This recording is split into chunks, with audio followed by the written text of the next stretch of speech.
Hi, I'm Jenny Schuck. I'm going to give you some exercises today to work through building some stability around the core. So we're talking pelvis, thigh area, okay? First one is going to work the gluteus maximus. Come onto all fours. Now reach the right leg back like you're going to do a plank.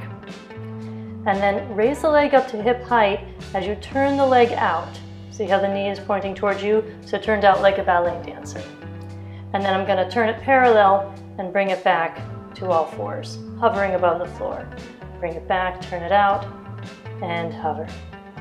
Out, and hover. Notice how I'm not turning the pelvis. It can turn a little, but not much. It's really the leg that I want you to turn. And you can do 4 sets of 8 of these, or around 30 to 40. And then you would switch and do the other side. Okay. For this one, you're going to come down to the left forearm and bring the right knee out to the side, toes touching like in Baddha Konasana or butterfly legs. All right. I'm going to raise the right leg to about 45 degrees from center and lengthen the leg. Right. And then back as I come down, I keep the knee lifted. Raise it up and keep the knee lifted as the toes touch. Raise it up and down. So when I say 45 degrees from center, I mean here rather than here. So out a little bit. Knee stays lifted.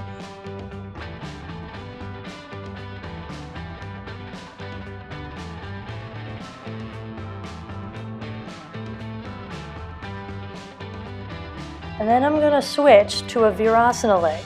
So I'm going to bring the knees together, heel aiming toward the outer right hip, and then raise the leg up to that same 45 degrees from center angle. Knees together, heel toward outer hip, and up. So I'm attempting to internally rotate the leg in this one. Notice how I'm not collapsing in the chest. Staying lifted there. And then you can switch back to the Baddha Konasana leg. And then back to the Virasana leg. So I would do 8 to 10, let's say 10 of the Baddha Konasana leg, switch to 10 of the Virasana leg, then 10 Baddha Konasana, then 10 Virasana. And then you would do the other side. And a child's pose is much appreciated here. This one is gonna work a few muscles, but concentrate a lot on the gluteus medius, which is the outer, just on the outer hip. I'm gonna come into a modified side plank on the knee. And I'm gonna take the hand about 4 inches forward of the shoulder. This shin, this left shin, is at an angle. If I try to do it here, it's gonna be tough to balance. And I'm not really working that much on that right now. So I'm going to bring it to about a 45-degree angle. The foot is in line with the knee, hand on the hip. Raise the leg to hip height and down. Hip height or slightly higher. The knee is pointing straight forward, and that's going to help work this outer hip. And you can even put your hand there and feel it. If this feels pretty good and you want to add the arm, you would pull the elbow down at the same time that you raise the leg. And you can do 4 to 5 sets of 8 or 30 to 40 of these.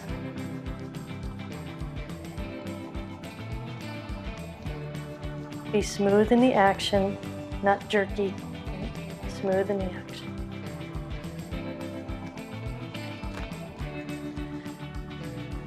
In this one, I'm going to come down onto the left side, onto the forearm this time.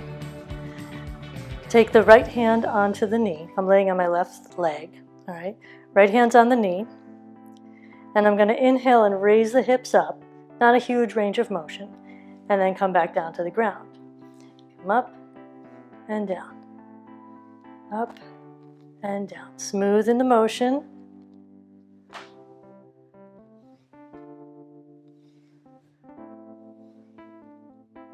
Really allow yourself to be present in these movements rather than counting them off and just trying to get them done. This is the practice. Notice the hand is just resting. It's not pressing down at all.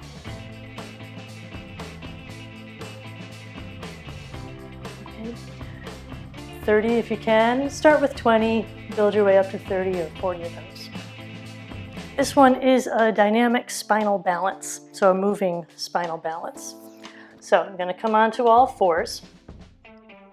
Take the left leg about an inch toward the center.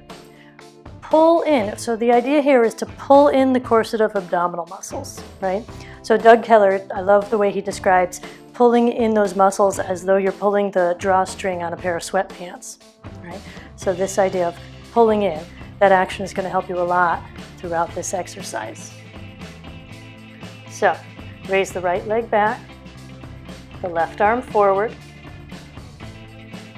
come down, hover the knee above the ground, and go out. Now we're going to do 8 in this configuration. Make sure you're not collapsing onto your right shoulder and wrist. And 8. Now an airplane arm out to the side, palm facing down when you go out there.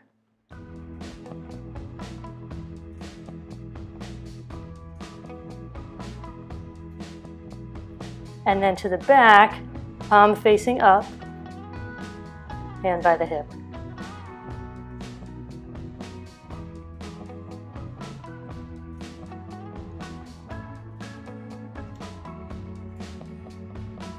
And then back to the airplane one, 8 of those.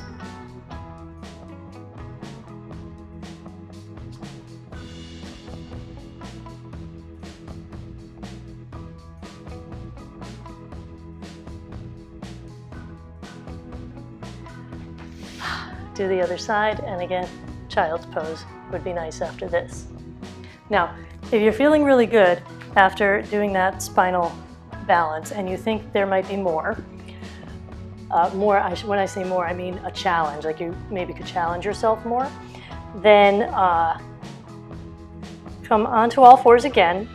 This time, take the right leg back, hip height, and start to bring the right hand forward. So this is same hand and same arm and leg that you're working. So I'm up on the fingertips, and notice I've leaned a little bit to the left here so that I can find a center of gravity. And I'm really pulling in those abdominal muscles, all right? And it's just this firming in. It's not like, right? It's just a little pulling in like a corset, like Spanx. All right, now if this is working for you, and I just work this over time, it doesn't all have to happen today. Maybe you can raise the arm up, and maybe you can get back to that dynamic movement, and eventually work your way into the same arm motions as you did when you were doing opposite arm and leg. This takes a little getting used to, so chances are you won't get it first couple times. But the way to start is on the fingertips. And then eventually maybe you can lift up. Okay?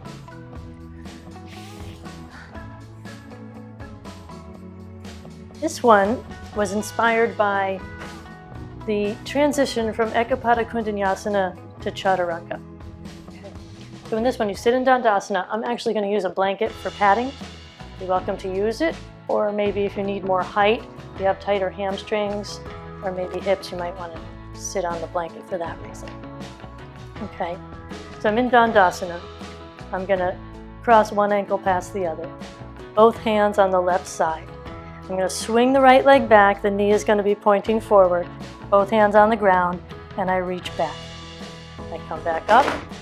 And the microphone just fell. It's okay. Ankles are crossed, and then I come back and up and back and back. So you'll really feel this one in the outer thigh and hip. So see how many you can do to begin. Build eventually to 30 to 40.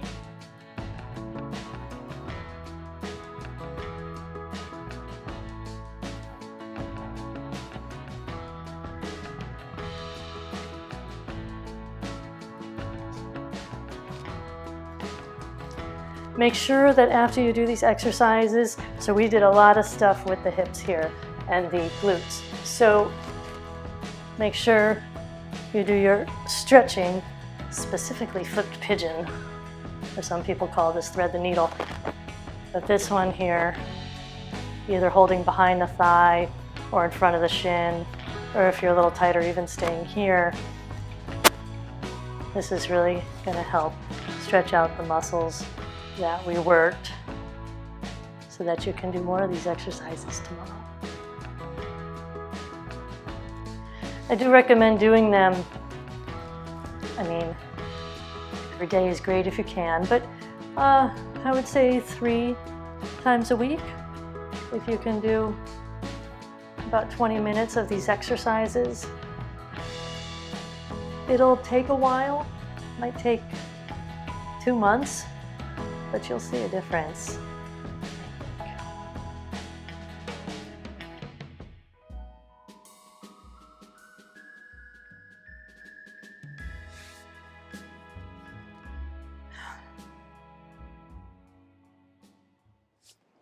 Namaste. Thanks for joining me for some of this stability for the yoga body work. The idea is that as yogis, we have built some flexibility in certain areas that now needs stability. So it's great that we've increased range of motion, but now we may need to stabilize these areas. And if you're a yogi who has dealt with maybe pulled hamstrings or tweaked your SI joint often, low back issues, this work may help you. In any case, it's certainly going to help you stand taller, walk stronger, and be able to get through your everyday activities without those annoying little tweaks and injuries, or at least with fewer of them. Thanks.